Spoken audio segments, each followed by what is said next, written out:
আসসালামু আলাইকুম সম্মানিত দেশ এবং প্রবাসের ভাই ও বোনেরা, আপনাদের মাঝে ভেরি ইম্পর্টেন্ট, খুবই গুরুত্বপূর্ণ তিনটি বিষয়ে কথা বলবো। এক নম্বর যে বিষয়টি নিয়ে কথা বলবো সেটা হলো যারা নতুন বিদেশ আসতে চাচ্ছেন ভিসা সংক্রান্ত বিষয়ে, ভিসার দাম সংক্রান্ত বিষয়ে, ভিসার দুর্নীতি সম্পর্কে এবং কিভাবে অল্প টাকাতে কি টেকনিক খাটিয়ে আপনারা বিদেশ আসতে পারেন এই বিষয়টি নিয়ে কথা বলবো। দুই নম্বরে যে বিষয়টি নিয়ে কথা বলবো সেটা হলো প্রবাসীদের যে দাবি দাওয়াগুলো আছে, পেনশন ব্যবস্থা, আরও এভরিথিং যে দাবি দেওয়া আছে এই বিষয়গুলো নিয়ে কতদূর অগ্রগতি হলো এই বিষয়টি নিয়ে কথা বলবো। আর তিন নম্বর পয়েন্টে কথা বলবো হলো প্রবাসীদের বর্তমান প্লেন ভাড়া সংক্রান্ত বিষয়ে, যে এখানে একটা জটিলতা তৈরি হয়েছে, এটা নিরসনের আমরা কিভাবে এটা টেকনিক খাটিয়ে অল্প টাকায় প্লেনের টিকিট কাটতে পারবো, অথবা এটা সমস্যার সমাধান কিভাবে আমরা করব। সম্মানিত দেশ এবং প্রবাসী ভাই ও বোনেরা, প্রথমে এক নম্বর পয়েন্ট দিয়ে শুরু করতেছি। যারা নতুন প্রবাসে আসবেন, অবশ্যই ভেরি ইম্পর্টেন্ট ভিডিওটা। নতুন যারা প্রবাসে আসবেন তাদের জন্য প্রথম এক নম্বর পয়েন্ট, আপনারা নতুন প্রবাসে আসতে হলে আপনাদের প্রথমে কি করতে হয়? প্রথমে আপনাদের যে কোনো একটা এজেন্সির মাধ্যমে অথবা বাংলাদেশের যেটাকে বলে দালাল, তার মাধ্যমে আপনারা একটা ভিসা নিতে চান। আপনারা ভিসা নিতে প্রথমে যে বিষয়টির গুরুত্ব দেন না সেটা হলো আপনারা কী কাজে বাইরে আসবেন, কী কাজে আপনারা বাইরে আসবেন এই বিষয়টি কিন্তু গুরুত্ব দেন না। আপনারা কি গুরুত্ব দেন? যে আমি মালয়েশিয়া যাব, আমি কুয়েত যাব, আমি সৌদি আরবে যাব, আমি দুবাই যাব, আমি সিঙ্গাপুর যাব, দেশটাকে কিন্তু আপনারা বেশি গুরুত্ব দিয়ে থাকেন।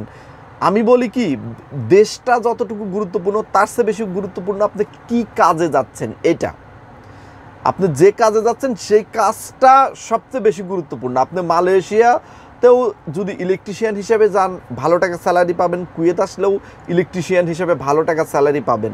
ওই দুবাই গেলেও ইলেকট্রিশিয়ান হিসেবে ভালো টাকা স্যালারি পাবেন। কাজটা গুরুত্বপূর্ণ। আপনি যদি ক্লিনার হিসাবে কুয়েত আসেন, দুবাই যান, মালয়েশিয়া যান, সব জায়গায় মোটামুটি অল্প টাকাই বেতন পাবেন, সুযোগ সুবিধা কম পাবেন।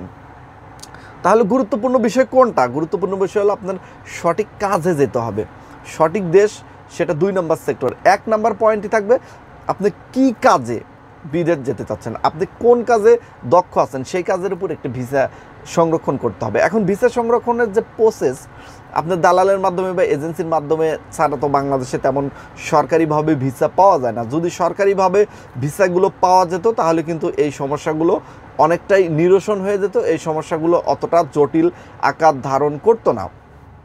কিন্তু যেহেতু আমাদের বেসরকারিভাবে এজেন্সি বা দালালের মাধ্যমে আমাদের ভিসা নিতে হচ্ছে, এখানে ভিসা দুর্নীতি হওয়ার সম্ভাবনা সবচেয়ে বেশি থাকতেছে। এখানে তিনটি ধাপে, আপনারা শোনেন, তিনটি ধাপে আপনার ভিসার দামটা বৃদ্ধি পাইতেছে। এক, আপনি যার থেকে ভিসা নিচ্ছেন সে।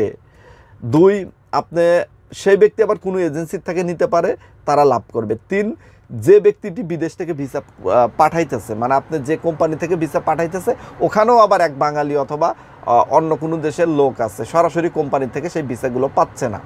তো তাহলে তিনটি ধাপে কিন্তু আপনার ভিসার দাম বেড়ে যাচ্ছে। যদি 1 লাখ টাকার ভিসা আপনি অন্যজন বিক্রি করে 2 লাখ টাকা, আবার সে বিক্রি করে 3 লাখ টাকা, আবার আপনার কাছে গিয়ে হচ্ছে 4 থেকে 5 লাখ টাকা। তো ঠিক এইভাবে প্রসেস বাই প্রসেস কিন্তু দাম বৃদ্ধি পেয়ে যায়। আর যদি সরাসরি সরকারিভাবে যদি আপনি ভিসাটা পেতেন কোম্পানির মাধ্যমে, তাহলে কিন্তু সরাসরি যে রেটটা কোম্পানির দিত বা সরকারি রেট থাকতো সেটাতে কিন্তু আপনি চলে আসতে পারবেন, কিন্তু দুঃখের বিষয় সরকারিভাবে তেমন কোনো ভিসা পাওয়া যায় না। অনেক সময় কিছু ভিসা পাওয়া যায়, যেমন দক্ষিণ কোরিয়ার মাঝে 50,000 থেকে 1 লাখ টাকা দেয় অফার করে সরকারিভাবে, লটারি সিস্টেম করে। তো এরকম আবার খুবই অল্প সংখ্যক, এরকম তো সবাই পায় না, খুবই অল্প সংখ্যক লোকই এই সুযোগগুলো পেয়ে থাকে।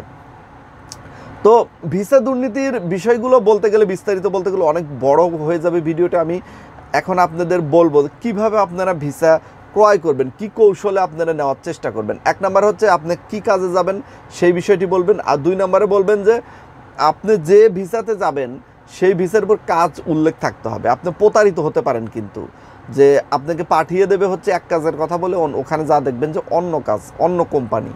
তো এটা যেন না হয়, সেজন্য আপনার ভিসা আছে, আপনার এগ্রিমেন্ট পেপার থাকবে, সেটার উপর অবশ্যই আপনার কাজ, স্যালারি সব কিছু কিন্তু লেখা থাকবে। আমরা অনেক সময় লেখাপড়া জানি না, এরকম ভাইরা সবচেয়ে বেশি বিদেশে আসেন, তারা এই বিষয়টি গুরুত্ব দেন না, ওই লোকের উপর বিশ্বাস স্থাপন করেন যে আমার নিজের লোক নিতেছে বা আমার এলাকার লোক নিতেছে, অবশ্যই ভালো কাজে দেবে। এটা করবেন না ভাইরা। এটা করেই কিন্তু অনেকেই প্রতারণার শিকার হচ্ছে, অনেকেই সর্বশান্ত হারিয়ে বিদেশে এসেও কিন্তু জেল কাটতেছে অথবা দেশে পাঠিয়ে দিচ্ছে। তো অবশ্যই আপনাকে রিস্ক নিতে হলে জীবনে দেখে শুনেই রিস্ক নিতে হবে, কারণ বিদেশে প্রথম আসাটা একটা রিস্কের মতোই পড়ে। আপনার কোন জায়গায় পড়বেন, কি কাজে পড়বেন, মালিক ভালো হবে নাকি কোম্পানি ভালো হবে না কি হবে, এটা কিন্তু আপনি 100% জানেন না। তাই অবশ্যই খোঁজখবর নিয়ে কি কাজ, বেতন কত, কি কোম্পানি, এগুলো যদি আপাতত জেনে আসতে পারেন অবশ্যই প্রতারণার শিকার থেকে আপাতত বেঁচে যাবেন। তো অল্প টাকায় বিদেশ আসতে গেলে অবশ্যই সরকারিভাবে ভিসা সংরক্ষণ করার চেষ্টা করতে হবে। আর সরকারিভাবে ভিসা সংরক্ষণ করার এখন আপাতত খুবই অল্প সংখ্যক ভিসাই সরকারিভাবে পাওয়া যাচ্ছে। শুরু হয়েছে, কিন্তু এমন না যে শুরু হয় নাই, সরকারিভাবে ভিসা দেওয়া শুরু হয়ে যাচ্ছে। সামনে হয়তো অনেক বেশি ভিসা পাওয়া যাবে, তখন আমি আপনাদের মাঝে বিস্তারিত বলে দেব। আর দালাল বা এজেন্সির মাধ্যমে নিতে হলে অবশ্যই দর দাম করে যতটুকু কমিয়ে সম্ভব নেওয়ার চেষ্টা করবেন। তো 2 নম্বর পয়েন্ট, প্রিয় প্রবাসী ভাই বোনেরা, আপনাদের জন্য খুবই গুরুত্বপূর্ণ, সেটা হলো পেনশন থেকে শুরু করে আমাদের যে 7 দফা 9 দফা দাবি ছিল সেটার আসলে অগ্রগতি কত দূর। প্রিয় প্রবাসী ভাই বোনেরা, অগ্রগতি অনেকটাই কিন্তু হচ্ছিল। যখন সরকার গঠন করেছিল প্রথম 2 মাসে কিন্তু আমাদের রেমিটেন্স কার্ড দেওয়ার প্রায় পর্যায়ে চলে গেছিলো, সেটা থেকে পিছপা হয়ে গেছে। এছাড়াও আরও কিছু কাজের অগ্রগতি হয়েছিল, কিন্তু সেই অগ্রগতি থেকে কিন্তু পিছিয়ে গেছে। এখন পিছিয়ে গেছে এখানে কাজের ব্যর্থতার কারণে, প্রবাসী কল্যাণ মন্ত্রণালয়ের ব্যর্থতার কারণে তারা গুরুত্ব দেয়নি প্রবাসীদের কাজে। তো আমরা যদি গুরুত্ব আনতে চাই অবশ্যই আমাদের অ্যাক্টিভ হতে হবে, আমাদেরই কাজ করতে হবে। আমরা যদি আমাদের কাজ না করি তাহলে কিন্তু আমরা গুরুত্ব পাবো না। প্রবাসী সংগঠনগুলোকেও জোরদার হতে হবে। আমি একটা বিষয় বারবার আপনাদেরকে বলার চেষ্টা করি, সেটা হলো প্রবাসী সংগঠনগুলো অবশ্যই শক্তিশালী ভূমিকা রাখতে হবে, তা না হলে কিন্তু এখানে কাজ হওয়ার সম্ভাবনা খুবই কম। আর পেনশন বিষয়টা আসলে হবে, হতাশ হবেন না প্রিয় বন্ধুরা, পেনশন হবে। আমি বললাম যে পেনশন হবে, আপনি মিলিয়ে নিন কথাটা। যদি আমরা চাইতেছি পেনশনটা যেন তাড়াতাড়ি হয়, এই জন্যই আমরা চেষ্টা করতেছি, কিন্তু পেনশন কিন্তু হবে, দেরিতে হলেও হবে, ভবিষ্যতে হলেও হবে। কারণ পেনশন এমন একটি গুরুত্বপূর্ণ বিষয়, সেটা হলো প্রবাসীদের এটা যৌক্তিক দাবি। আর শেখ হাসিনা সরকারের মতো স্বৈরাচার সরকারও কিন্তু মেনে নিতে বাধ্য হয়েছিল প্রবাসীদের পেনশন দাবিটি। হয়তো চালাকি করে পেনশন স্কিম চালু করেছিল, সেটা হয়তো ভিন্ন বিষয়, কিন্তু উনি কিন্তু প্রবাসীদের একটা বুঝ দেওয়ার চেষ্টা করেছেন, কারণ জানে যে এটা প্রবাসীদের অনেক গুরুত্বপূর্ণ একটা দাবি এবং যৌক্তিক দাবি। এখন ডক্টর ইউনূস সরকারের কাছে আমরা দাবি করতেছি, আশা করি উনি দ্রুত সময়ের মধ্যেই এই বিষয়গুলো নিয়ে সিদ্ধান্ত নেবেন। এছাড়া প্রবাসী কল্যাণ মন্ত্রণালয়ে যে দায়িত্বরত আছেন আসিফ নজরুল সাহেব, তার কাছেও আমরা বারবার অনুরোধ করেছি, কিন্তু সে কথাগুলো ভুরুক্ষেপ দিচ্ছে না। যে আইন মন্ত্রণালয় আছে সেটা নিয়ে তো তিনি হিমশিম খায়, কিভাবে এখানে গুরুত্ব দেবে। আসলে অন্য কারো হাতে যদি আমাদের প্রবাসী কল্যাণ মন্ত্রণালয়ের দায়িত্বটা দেওয়া যেত, এটা সবচেয়ে মনে হয় ভালো হতো প্রবাসীদের জন্য। তো যেটাই হোক, অনেক খারাপের চাইতে অল্প ভালো হয়েছে আর কি, বিগত সরকার চাইতে অল্প একটু ভালো হয়েছে প্রবাসী মন্ত্রণালয়ের দিকগুলো, তবে কাজের অগ্রগতি তেমন একটা হয়নি। তো আশা করতেছি যেহেতু সরকার দ্রুত গতিতে সব বিষয় এগিয়ে যাচ্ছে, এখন সরকার এই বিষয়গুলো নিয়েও নজর দেবে। কিছুদিন সরকার কিন্তু দেশ অস্থিতিশীল পরিস্থিতি ছিল, সেগুলো সামলাতে হিমশিম খাচ্ছিল। এখন কিন্তু সরকার ধীরে ধীরে চালকের আসনে চলে আসছে, যার কারণে আমরা আমাদের দাবিগুলো জোরালোভাবে আবার উপস্থাপন করতেছি সরকারের কাছে। তো প্রিয় বন্ধুরা, আমরা অ্যাক্টিভ থাকবো, সকলে ঐক্যমত হয়ে আমাদের দাবিগুলো আদায় করার চেষ্টা করব। তো চলুন তাহলে 3 নম্বর বিষয় নিয়ে কথা বলি। 3 নম্বর বিষয়টি কিন্তু ভেরি ইম্পর্টেন্ট, খুবই গুরুত্বপূর্ণ বিষয়, সেটা হলো প্লেনের টিকিট। প্রবাসী ভাই বোনেরা, আপনারা যারা বাড়িতে যান তারা বেশিরভাগ কিন্তু এই সিজনটাতে বাড়িতে যান। দেখা যায় এই সিজনে কিন্তু প্লেনের দাম বৃদ্ধি পায়, হজ যাত্রা আছে, এর জন্য কিন্তু প্লেন ভাড়া অনেকটা বৃদ্ধি পায়। গত সপ্তাহের তুলনায় এই সপ্তাহে প্লেন ভাড়া কিন্তু বৃদ্ধি পাইছে। গত 1 মাস আগে প্লেন ভাড়া অনেকটাই কম ছিল, এখন প্রায় ডাবল হয়ে গেছে। তো এইগুলো আসলে আমাদের দূর করতে হবে। এখানে যে সিন্ডিকেটগুলো আছে, এখানে শুধু বাংলাদেশি সিন্ডিকেট না, বিদেশেও সিন্ডিকেট আছে। এটা বাংলাদেশের রুটে প্লেনের ভাড়ার দাম বেশি। একটা বিষয় চিন্তা করেন, আমি কুয়েত যেহেতু আছি, কুয়েত দিয়ে উদাহরণ দিচ্ছি।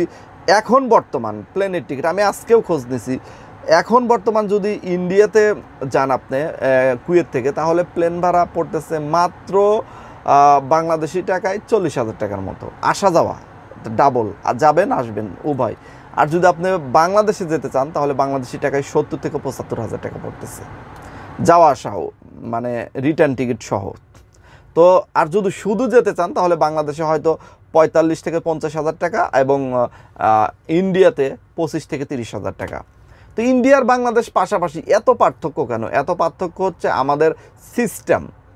আমাদের বাংলাদেশি রুটের বিমানের টিকিটের ভাড়া বেশি হওয়ার কারণে আমাদের বাংলাদেশি সিন্ডিকেট দায়ী। সেখান থেকে তাদের যে প্লেন ভাড়াগুলো বৃদ্ধি করে, এই প্লেন ভাড়াগুলো বৃদ্ধি করার কারণেই আবার অন্য অন্য দেশের যে বিমানগুলো আছে, যেমন এখানে কুয়েতি এয়ারলাইন্স আছে, অন্য অন্য দেশের বিমানগুলো আছে, দুবাই এয়ারলাইন্স আছে, বা তারা কিন্তু দাম বৃদ্ধি করে দেয়। তো আসলে আমাদের নিজের দেশটাকে আসলে ঠিক করতে হবে। এই যে অসৎ লোকগুলো যে বসে থাকে, তারা ধান্দায় থাকে যে কোন সময় আমরা বেশি টাকা নিয়ে মানে আমরা বেশি ব্যবসা করব। যেমন আমরা ঈদের সময় পরিবহন সেক্টরে সবাই হা করে থাকে যে আমরা ডাবল ভাড়া নেব। তো এরকমই এরা একটা সিজন আছে, সেটা হল হজ সিজন। হজ সিজনে প্লেনের টিকিটের দাম তারা ডাবল নিয়ে থাকে। সব প্লেন করবে কি, যেমন কুয়েত থেকে যে বাংলাদেশে যে বাংলাদেশ এয়ারলাইন্স ছিল সেটা উঠিয়ে দিয়েছে। উঠিয়ে দিয়ে কী করেছে, এটা সৌদি আরব টু বাংলাদেশে লাগিয়ে দিয়েছে। এখানে তাহলে বিমানে ঘাটতি হয়ে গেল, আর ঘাটতি হলেই তো দাম বৃদ্ধি। এটা শুধু উদাহরণ দিলাম যে কুয়েতের ক্ষেত্রে, এটা প্রায় সব দেশের ক্ষেত্রেই এরকম হচ্ছে। আসলে বাংলাদেশ থেকে বহির্বিশ্বে প্লেনের টিকিটের দাম, বাংলাদেশ রুটে টিকিটের দাম অনেক বেশি। জোরালো দাবি করতেছি ডক্টর ইউনূস সরকারের কাছে, এই বিষয়টি জোরালোভাবে দেখুন। কিছুদিন আগে প্লেন ভাড়া অনেকটাই কমে গেছিলো, আপনাদেরকে ধন্যবাদ দেওয়া হয়েছে। আবার যেন সিন্ডিকেট করে এটা হুড়হুড় করে যেন না বেড়ে যায়, এটা দিকে লক্ষ্য রাখবেন। অনেকটাই বেড়ে গেছে, এখনও সুযোগ আছে, জোরালোভাবে পদক্ষেপ নিন, ইনশাল্লাহ প্লেনের ভাড়া কমে আসবে। আরেকটি বিষয় গুরুত্বপূর্ণ, সেটা হলো যারা প্লেন বুকিং দিবেন বা প্লেনের টিকিট কাটবেন, তারা অবশ্যই খোঁজ খবর নিয়ে প্লেনের টিকিট কাটবেন। হুট করে দেখবেন একই দিনে একটা বিমানের ভাড়া অনেকটা কম, একটার অনেকটা বেশি। তো খোঁজ খবর নিয়ে আপনারা প্লেনের টিকিট কাটার চেষ্টা করবেন। আর প্লেনের টিকিট বিষয়ে আমি আপনাদের মাঝে একটি ভিডিও নিয়ে আসবো, এটা বড় হয়ে গেছে। কিভাবে কোন কৌশলে টিকিট কাটলে আপনি অল্প টাকাতে টিকিট পেতে পারেন, এই বিষয়টি নিয়ে একটা ভিডিও আমি আগামী ভিডিওতে দেবো ইনশাল্লাহ। তো প্রিয় বন্ধুরা, আজকের মতো বিদায় নিচ্ছি। সবাই ভালো থাকবেন, আল্লাহ হাফেজ।